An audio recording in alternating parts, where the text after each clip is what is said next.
ini jangan membuat rusuh. Saya mau tegaskan, kenapa balai kota tidak butuh gereja?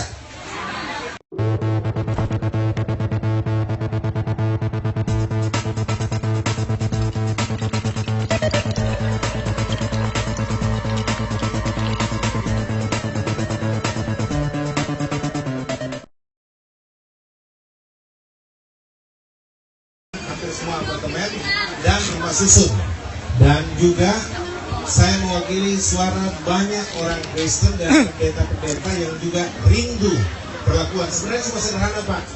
Kami minta sebagai anak-anak di DKI ini, minta Bapak berlaku adil dan jangan takut. Karena tahun kemudian nanti kalau mau mimpin lagi marah-marah orang Kristen di dalam, Pak, ya. Mereka tidak mengeluh sama saya, tapi saya membawa tidak disalahgunakan anggaran-anggaran yang ada.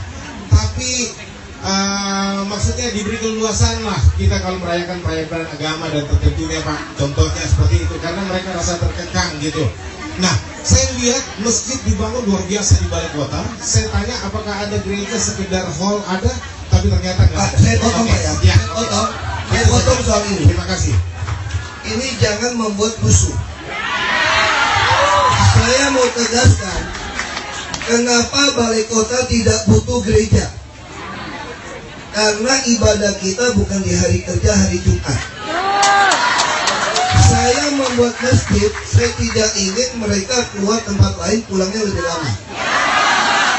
Jadi ini pertama, Pak. Terus kedua, saya tegaskan sama Bapak di video saya, kalau orang Kristen minta buka gereja, saya Kristen Protestan. Nanti dulu saya bilang, jemaatnya berapa? Kalau Katolik tidak buka gereja, saya mati-matian saya bilang boleh buka. Kalau Katolik tidak ada jemaat yang cukup, tak boleh buka gereja. Ini masih fair juga. Terus saya juga pernah mau menghina orang Kristen gitu ya. Berapa banyak orang cari uang pakai nama jual gereja? Itu fair juga. Saya harus fair. Bapak tahu nggak berapa banyak orang minta saya masuk Islam supaya masalah saya selesai. Dari zaman pilkada, kalau saya mualaf langsung diberi 70-80%. Saya katakan tidak. Kalau nggak ada hidayah nggak bisa. Saya tidak pernah mengingkari iman saya. Dan saya juga bukan tipe orang menekan orang Kristen atau siapapun, tidak. Saya disumpah untuk adil. Makanya saya bilang, boleh nggak orang Kristen minta mau naik haji ke Yerusalem? No, nggak ada, saya bilang. Karena nggak ada dalam Alkitab yang wajib ke Yerusalem. Saya tegaskan tidak ada. Kalau pejabat Islam mau naik haji, karena itu rukun Islam. Silakan, nggak nanti kita biayai. Jadi tolong Pak Pendeta, saya harus cerita sedikit tahun 2007, Pak.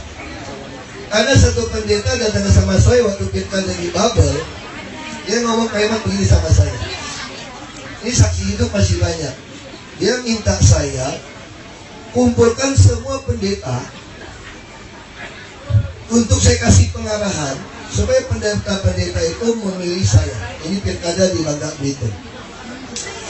Saya sampaikan pada beliau, untuk apa? Ya sebutlah salah satu partai ya. Partai ya ada hubungan dengan surga pihak partai lah. Yang pendeta banyak jadi pengurus, jadi anggota calegnya semua. Dan sekarang sudah tutup. Dia ngomong gini sama saya.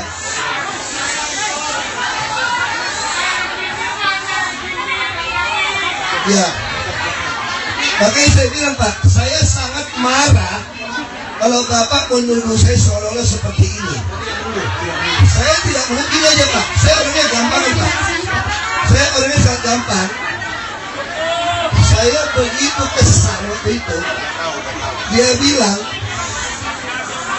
Bapak sadar nggak jemaat saya akan memilih Bapak? Saya sampaikan pada dia, kalau jemaat Anda baca kitab suci baik-baik, doa baik-baik, saat ini, waktu 2007 ya, harusnya pilih saya, karena saya punya rekam jejak yang baik. Jadi saya tidak akan pernah mau keliling gereja.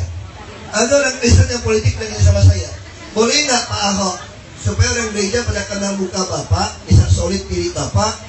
Bapak seminggu kebaktian minimal 5 kali deh keliling gereja. Saya jawab, mohon maaf, saya bisa sekali sudah bersyukur. Nah, Bapak bicara apartemen. Ini ada undang-undang, ini saya ngomong sama Kamilius deh. Saya ngurusin PPRS itu sejak saya jadi anggota DPR RI. Saya sudah urus. Ini saksi hidup, staff saya. Siapa yang pengurus PPRS yang tidak kenal beliau? Lalu Bapak kira oknum PPS juga tidak ada? Kita punya kasus, beberapa kasus Pak. Begitu dipegang orang biasa Pak, yang terjadi parkiran bikin kos-kosan supaya ngurangin biaya. Ada juga urus PPS yang kabur. Makanya karena peraturan masih gini, saya bilang kalau undang-undangnya menulis kalau terjadi deadlock, maka saya mengambil alih keuangannya itu mudah. Sedang persoalannya itu Bapak bikin PPRS ini kayak buka bank kan, kayak buka bank ini. Si penghuni lebih percaya kepada pengembang atau kepada PPRS teman-temannya? Biasanya kalah Pak. Jadi kenapa kami akhirnya begitu, peraturannya nggak jelas, nggak kuat.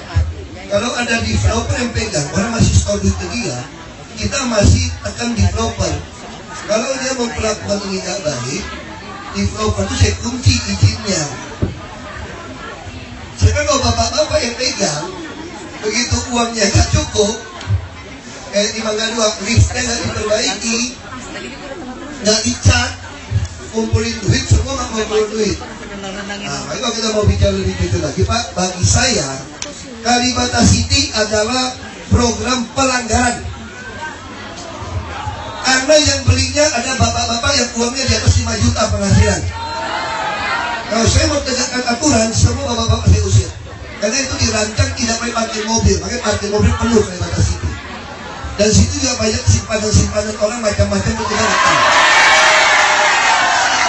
Bapak tahu nggak Kalibata City ada saya beli berapa? Saya pernah ditawarin beli 1 lantai. Makanya saya katakan harusnya pemerintah tidak membangun Nusulami dengan peraturan tidak jelas. Waktu itu saya dengar isu nggak punya bukti Pak ya. Waktu dibangun saja sudah diborong orang, bos-bos yang kaya 100 unit pakai KTP orang. Begitu serah terima kunci Pak, langsung jual 250 juta, untung 100 juta. Itu subsidi Pak. Yang mahal ini tanah Pak, Jakarta Pak. Itu dijual 145 juta saja. Itu melanggar KLB juga, ketinggiannya dinaikkan. Tujuannya apa? Mereka naik kereta api sebetulnya. Tapi yang terjadi, hampir semua yang punya Kalibata City punya mobil. Padahal parkiran tidak disediakan sebetulnya. Karena ini adalah khusus yang tidak punya mobil. Nah Bapak minta saya datangkan keadilan. Kalau keadilan dari saya akan periksa penghasilan berapa, saya usir keluar semua. Kalau mau keadilan pendek gitu. Tapi saya kan sadar ini kesalahan tempo dulu. Misalnya Kapuk Muara. Kapuk Muara itu buat nelayan Pak. Tapi nelayan tertarik. Orang mau tawarin 100 juta, 150 juta. Yang nelayan jual. Dia beli di pinggir kali cuma 5 juta. Nah sekarang orang udah tinggal 10 tahun di situ, apakah saya usir? Tidak. Saya hanya minta dia, kamu nggak boleh jual ke orang lain selain kepada saya lagi. Kalau yang sewa beli, tidak ada jual menjual. KTP tidak sesuai, saya usir. Nah ini mulai pembenahan. Yang baru pakai sidik jari. Nah jadi jelas, Marunda boleh nggak orang beribadah? Ya boleh dong.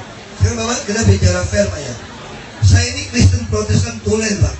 Otak saya ini Protestan tulen Pak.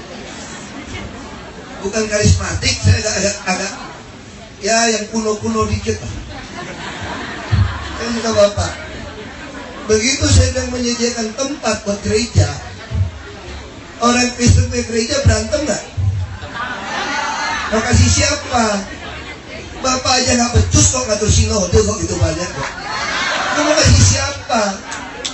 Terus orang Kristen dipaksa. Oh ada satu gereja toh, kamu beribadah bareng saja. Oh nggak bisa dong Pak.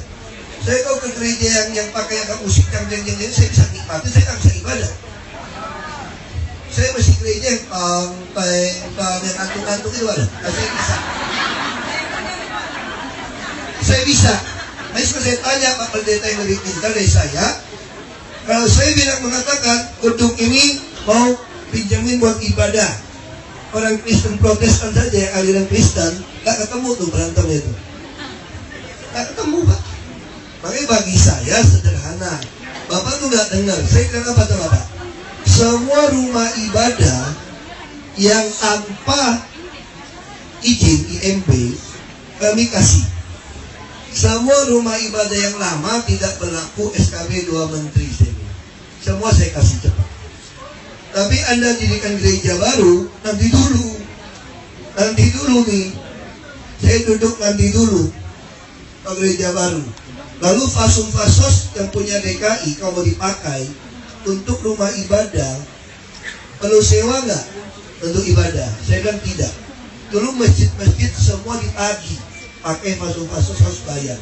Itu ada temuan BPK bahwa dia harus bayar sewa.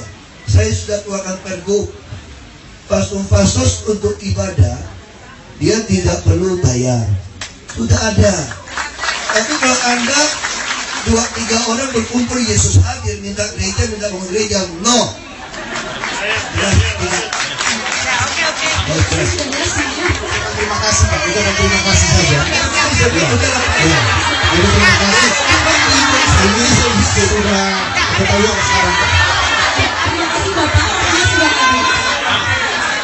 Dan jangan di tangan saya sudah ada list. Berikutnya Saya minta dengan hormat Bapak Ibu ya, jangan keluhan-keluhan berbau sensitif seolah-olah saya melihat atau saya pengecut. Saya bisa cerita banyak Pak. Saya waktu jadi bupati Belitung Timur Pak, 93% Muslim. Ada pendeta yang maki saya juga. Kenapa bantu gereja semua? Bantu masjid semua. Gereja Anda yang penuh Pak.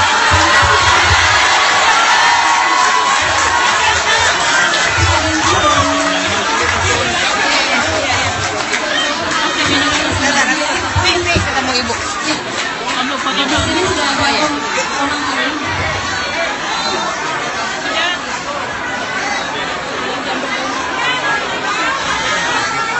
Saya cancel lagi pertanyaan berupa program-program